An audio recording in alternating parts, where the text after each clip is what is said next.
باللہ من الشیطان الرجیم بسم اللہ الرحمن الرحیم الحمد للہ رب العالمین الصلاۃ والسلام علی اشرف الانبیاء والمرسلین۔ السلام علیکم سامعین کرام، آج کی اس ویڈیو میں بتایا جا رہا ہے کہ خدائی دعویٰ کرنے والے خود سجدے میں گر پڑے۔ یہاں ایک واقعہ بیان کیا جائے گا اور پہلے حق و باطل کی تعریف کی جائے گی۔ اصل صحیح سچا واقعہ موجود ہو چکا یا ہونے والا ہے، یعنی اگر ہم حق کے معنی بیان کرنا چاہیں تو اس سے مراد اصل ہے، صحیح ہے، سچا، واقعی، موجود، ہو چکا یا ہونے والا، یہ ہے حق کے معنی، یقینی۔ ان تمام امور کو حق کہتے ہیں۔ اب باطل کیا ہے؟ اس کے معنی کیا ہے؟ جعلی، غلط، جھوٹا، بیکار، بے فائدہ، معدوم، جس کا وجود بھی نہ ہو، نہ رہا ہو، نہ اس کا وجود ہوگا، یہ تمام باتیں باطل کہلاتی ہیں۔ جب ہم کہتے ہیں کہ اللہ تعالیٰ ہے، انبیاء علیہ السلام حق ہیں، ائمہ معصومین سلام اللہ علیہم حق ہیں، ملائکہ حق ہیں، کتب سماویہ حق ہیں، تو اس کا مطلب یہ ہوتا ہے کہ ان کا وجود ہے، ان کا وجود صحیح ہے، یہ سچے ہیں۔ جب کہ موت حق ہے، قیامت حق ہے، حساب و کتاب حق ہے، پل صراط حق ہے، جنت و دوزخ حق ہیں، اس کا مطلب یہ ہوتا ہے کہ ان کا وجود یقیناً ہوگا، یہ آنے والی ہیں، یقیناً آئیں گی۔ تو یہاں حق کا معنی وجود و وقوع اور یقین ہے۔ اور جب ہم کہتے ہیں پیغمبران خدا حق ہیں، حضرت محمد مصطفیٰ برحق نبی ہیں، اور جناب امیر المومنین علی ابن ابی طالب امام حق ہیں، جناب امیر حق پر تھے، تو یہ سب چیزیں یہ دلالت کرتی ہیں کہ ان کا سچا وجود ہے، یہ حق پر ہے۔ اسی طرح حق کے مقابلے میں جب ہم باطل کا ذکر کرتے ہیں، باطل کا معنی بیکار اور بے فائدہ بھی ہے، جیسا کہ آیات قرآن میں ہے کہ ربنا ما خلقت ھذا باطلا، خدایا تو نے زمین و آسمان کو بے فائدہ اور بیکار پیدا نہیں کیا۔ جادوگروں کے متعلق ہے کہ ہاں باطلا ما کانوا یعملون، ان کا عمل بیکار گیا اور بے فائدہ ثابت ہوا۔ حق و باطل کی تشریح کے بعد ہم ان دونوں قوتوں کی ابتدائی عالم سے آخر جہاں تک مقابلہ و تصادم بیان کرتے ہیں۔ اب اسی طرح ہم ایک آج ایسی لطیف حکایت بھی ہے جو روایت پر مبنی ہے اور حقیقت پر مبنی ہے۔ جس طرح بیان کیا جاتا ہے کہ مصر میں دریائے نیل سے کاشتکاروں کی زمین سیراب ہوتی ہے، نیل کے پانی کی فراوانی کھیت لہلاتے ہیں، نیل کی طغیانی پر ہی زمینداروں اور مصریوں کا معیشت منحصر ہے، اور خلاف معمول ایک دفعہ پانی کم رہا، لبریز نہ رہا، کناروں سے نہ اچھلا، زمین خشک، موسم طغیانی کا خود नील के लबे तिश्ना किसानों के उम्मीदवारों पर औ से कहत का साल का खतरा। लोग घबराए हुए फिरौन के पास, खुदावन नील में पानी कम है। यानी लोग पहुंचते हैं फिरौन के पास कि अपने आप को तू खुदा कहलवाता है, हम तुझे सजदा भी करते हैं, आज आए हैं, नील खिलाफ मामूल कम हो गया है, अब इसके बारे में आप क्या कहते हैं? आप नील को हुक्म दें। इस साल तो यानी नहीं आई, दरियाए मौज में नहीं आया, लहरें बिफरी नहीं, खेत खुश्क पड़े, काश्तकारी नामुमकिन हो चुकी। आप जो खुदा और खुदा की हर चीज़ हुकूमत होती है, हर शय इसके ताबे फरमा है। आप दरिया को हुक्म दें तो यानी आवे, पानी फैले, ज़मीनें सैराब हों, गला बोया जावे, खुश्क साली का खतरा टल जाए। रियाया ने सवाल कर दिया, हाजत पेश के फिरौन ने सुन ली। अब फिरौन सख्त घबराहट और परेशानी में मुब्तला था। क्यों कि खुदाई का दावा कर चुका, इसका सबूत पेश करना था, लेकिन दिल में वो जानता था मैं झूठा हूँ कि अब मैं लोगों के सामने अपने खुदा होने की सदाकत पे कैसे पेश करूँ, क्योंकि हकीकत तो नहीं थी, वजूद भी नहीं था, ना वो इसका मुस्तहिक था, वो हकीकत में खुदा ही नहीं था। खुदाई का दावा तो कर चुका था, इसका सबूत पेश करना पड़ा। झूठा भी ये समझता है कि मैं झूठा हूँ, वो लोगों पर अपनी सदाकत ज़ाहिर करे। किसी मनसब ओहदा का दावेदार बनना तो आसान है, लेकिन उन्हें ओहदेदारों वाले काम करना मुश्किल होते हैं। इस मकाम पर नाहिल दावेदारों की परख होती है, पहचान होती है, मसनूई दावा करने का पता चल जाता है। जब दावे के साथ सबूत पेश करना पड़ता है, साइलीन के सवालों का जवाब देना पड़ता है, हाजतमंदों की हाजत रवा करनी होती है। इसी तरह नबी कहलाना आसान है, लेकिन मौजज़ा नुमा नबी होना मुश्किल है। लेकिन अगर हकीकत है तो फिर उसके लिए कोई मुश्किल नहीं है। इमामत की सनद पर बैठना आसान, लेकिन मुश्किल कुशाई मुश्किल होती है।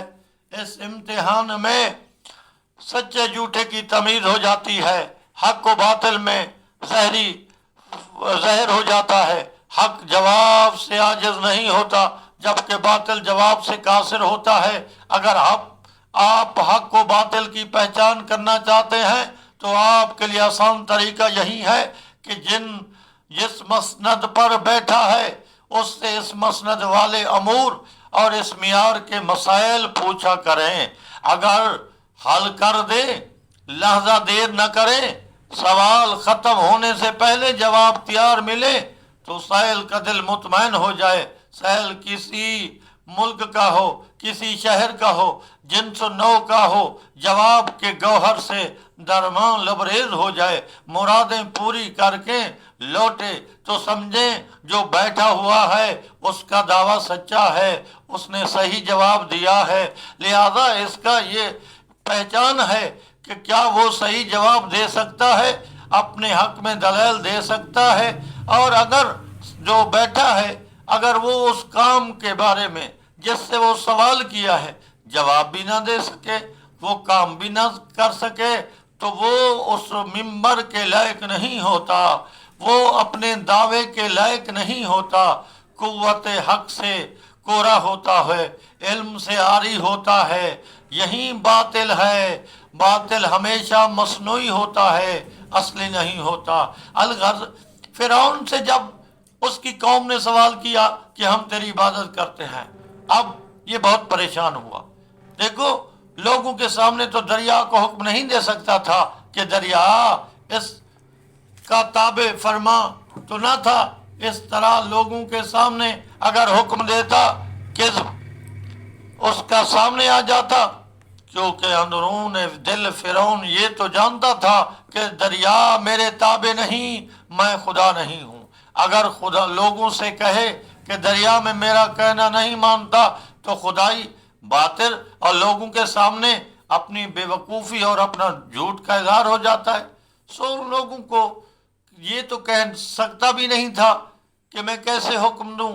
अब लोग जब उठ गए, फिरौन चला, एक सहरा में चला गया, जानता था मैं झूठा हूं, यहां मैं कुछ नहीं कर सकता, और सहरा में गया, उसने सजदा किया और रब हकीकी से इल्तिजा करने लगा, खालिक कायनात तो ही मालिक है, तो जानता है मैं सही नहीं हूँ, मैं झूठा हूँ, और तू ही इसका इस्तेहकाक रखता है, लिहाजा तू सच्चा है, तू मालिक हकीकी है, मैं बातिल पर कायम हूँ। इसके बावजूद भी तू मेरे ऊपर अपनी बल्कि मखलूक पर रहम कर, कहल साती है का बिल्कुल कहत साली है, लिहाजा इसके लिए आपकी मेहरबानी ज़रूरी है। आपकी मखलूक मर जाएगी, ख़त्म हो जाएगी। अब वो किससे, मैंने दावा तो कर लिया है, लेकिन मैं इकरार कर रहा हूँ हकीकी खुदा तू है, तू सब कुछ जानता है, तेरे ही कब्जे में है। अगर तूने नील के अंदर पानी को ज़्यादा न किया, वहाँ सैलाब ज़्यादा ना आया, तो फिर क्या होगा, तेरी मखलूक जो है कहत साली की वजह से मर जाएगी। इसलिए मैं यही इकरार कर रहा हूँ। देखो, जो तख्त पर बैठकर वो जो दावा करता था मैं ही खुदा हूँ, मुझे सजदा करो, आज वही शख्स अपनी खुदाई का दावा करने वाला उस खालिक के हकीकी के सामने जमीन पर गिरा हुआ है और सजदा कर रहा है, इकरार कर रहा है कि तू सही मानू में मेरा रब है। हाँ, मैं मानता हूँ मैं गलत हूँ, मैं मानता हूँ मैंने तेरी मखलूक को गुमराह किया है, इसके बावजूद भी मैं आपसे इल्तजा करता हूँ कि मेरी तरफ ना देख, तू अपनी मखलूक की तरफ देख। वो ऐसा मेहरबान है, ऐसा करीम है, वो नहीं देखता जब भी कोई, चाहे उसका दुश्मन भी है, जब वो इकरार करता है और फिर वही शख्स उसकी मखलूक के लिए दुआ कहता है कि अपनी मखलूक पर तरस कर दे, रहम कर दे, तो खुदा ने मेहरबानी की, ये वापस आ गया और सुबह हुई, दरियाए नील में पानी आ गया, और जैसे ही पानी आ गया, और इसी तरह लोग बड़े खुश हुए कि देखो क्या बात है, अब इस हमारे जो खुदा ने हुक्म दिया है, उन्हें पता तो नहीं था कि तुम्हारा खुदा जो था वो खालिक हकीकी के सामने वो सज्जे में चला गया था, गिड़गिड़ाता रहा और कहता रहा अपनी मखलूक पर मेहरबानी कर। लेकिन बाज़ाहिर फिरौन ने जो दावा किया वो ऐसे हुआ कि वो समझे कि हमारे खुदा ने ये सब कुछ किया है। इस तरह ऐसे कि किसान खुशहाल हो गए। अब आबादियां बढ़ने लगी, पानी नील का किनारों तक पहुंच गया, जोश मारने लगा, किसान खुशहाल हो गए, खेतियां ज्यादा होने लगी, उम्मीद की किन्ने फूट निकली, काश्तकारों का गुंचा दिल मुस्करा उठा। नील की तुगयानी तो खत्म हो गई, मगर फिरौन की तुगयानी इस तरह बरकरार रही। वो बदस्तूर दावाए खुदाई पर कायम रहा, तख्त पर बैठा रहा, खुदाई के राग अलाप रहा और लोगों से सजदा करा रहा है। इस वाक़े के बाद जनाब जिब्राइल इंसानी शक्ल में फिरौन के सामने आकर मसला पेश करते हैं। फिरौन के सामने जिब्राइल आते हैं और शक्ल इंसानी है, सवाल करता है कि मेरा एक गुलाम है, वो नाफरमान है, मैं जो कुछ कहता हूँ मेरी इताअत नहीं करता, मैं उसकी खिदमत भी करता हूँ, मैं उस पर इनाम भी उसे देता हूँ। फिरौन के सामने जैसे ही उसने कहा कि वो मेरा नाफरमान है, میں اس پر جتنا مہربان ہوتا ہوں وہ نافرمان ہوتا ہے، میں جتنی اسے نعمتیں عطا کرتا ہوں وہ بالکل سرکشی میں آ جاتا ہے۔ تو فرعون نے کہا اگر وہ میرا بندہ غلام ہوتا تو میں اس کو دریائے نیل میں غرق کر دیتا۔ جبرائیل نے کہا چلو لکھ دے۔ فرعون نے اپنی تجویز ایک کاغذ پر تحریر کر دی کہ اگر ایسا نافرمان جو اپنے مالک کا نافرمان ہو، اس کے عطیات کا نافرمان ہو، اگر وہ میرا غلام ہوتا تو میں اسے دریائے نیل میں غرق کر دیتا۔ جناب جبرائیل چلے گئے۔ ایک وقت آیا جب جناب موسیٰ کی تلاش میں فرعون کا لشکر اسے تلاش کرنے لگا اور دونوں نیل کے ساحل پر پہنچے۔ اب جیسے ہی جناب پہلے موسیٰ پہنچے انہوں نے اپنے لشکر کے لیے، قوم کے لیے 12 راستے بنا دیے، پانی ادھر ادھر ہو گیا، وہ تو بہر چلا گیا۔ اور جب فرعون کے لشکر نے دریا میں قدم رکھا تو اس کے بعد کیا ہوا؟ ایسی قدم رکھا تو پھر پانی مل گیا۔ فرعون جو تھا وہ غرق ہونے لگا۔ اس نے کہا کہ اے موسیٰ مجھے بچا، اے موسیٰ مجھے بچا، فریاد کی۔ تو جناب جبرائیل نے وہ تحریر اس کے سامنے دکھائی جو اس نے کہا تھا کہ جو شخص اپنے مالک کا نافرمان ہو، جو غلام اطاعت نہ کرے، اگر وہ میرا ہوتا تو میں اسے دریا میں غرق کر دیتا۔ آج وہی ہے آپ کے جو آپ کا نظریہ تھا، آج جو مالک حقیقی ہے جس نے تجھے پیدا کیا تھا، تو اس کا نافرمان بندہ تھا، تو ایک غلام تھا، تو نے نافرمانی کی، مسلسل سرکشی کرتا رہا، تیری سزا یہی ہے کہ تو غرق ہو جا۔ اس طریقے سے فرعون کی موت ہوئی، اور اس لیے کہ اللہ حقیقی جو ہے وہ صحیح معنوں میں وہ سجدے کے لائق ہے، اور باطل جو ہے جو اس کا کوئی وجود نہیں ہوتا، اس کے پاس دلائل بھی نہیں ہوتے۔ اس لیے خداوند تعالی ہمیں حق پر قائم رہنے کی توفیق عطا فرمائے۔ آمین ثم آمین۔